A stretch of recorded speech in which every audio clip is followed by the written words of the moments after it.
केंद्र की मोदी सरकार अपने तीसरी टर्म में किसानों से जुड़े हुए लगातार कई सारे फैसले ले रही है। केंद्र सरकार कृषि क्षेत्र पर काफी फोकस कर रही है। इस सेक्टर की जीडीपी और रोजगार पैदा करने में भी काफी महत्वपूर्ण भूमिका है। केंद्रीय मंत्रिमंडल ने सोमवार को किसानों से जुड़ी 7 बड़ी योजनाओं की मंजूरी दे दी है। इन पर सरकार तकरीबन 14,000 करोड़ रुपए खर्च करेगी। इनमें से 2817 करोड़ रुपए का जो डिजिटल कृषि मिशन के लिए दिए जाएंगे, वहीं फसल विज्ञान पर 3979 करोड़ रुपए खर्च होंगे। इसके अलावा बहुत सारी योजनाओं की घोषणाएं जो है वो आज की गई हैं। हम सीधे आपको सुनवाते हैं केंद्रीय मंत्री अश्विनी वैष्णव को। आज के इस फैसले में 7 बड़े फैसले लिए गए। आज की कैबिनेट मीटिंग में 7 बड़े फैसले लिए गए किसानों की जिंदगी में और उनकी इनकम को, किसानों की जिंदगी में सुधार लाने के लिए और उनकी इनकम को बढ़ाने के लिए।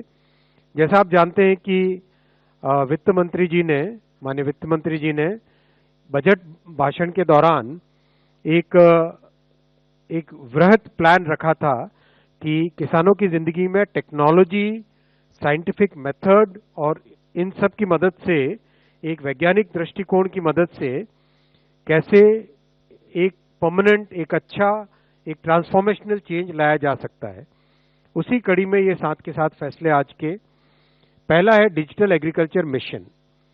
डिजिटल एग्रीकल्चर मिशन बेसिकली जो डीपीआई का स्ट्रक्चर है, डिजिटल पब्लिक इंफ्रास्ट्रक्चर का स्ट्रक्चर है, उसी आधार पे एग्रीकल्चर के लिए इसका डेवलपमेंट किया जा रहा है।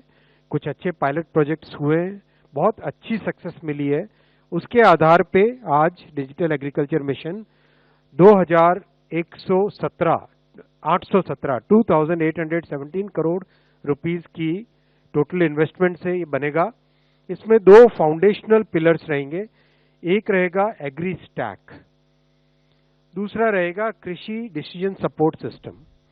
एग्री स्टैक में सारा बेसिक डेटा, किसानों का डेटा, जमीन का डेटा, क्रॉप का डेटा, ये सब रहेगा।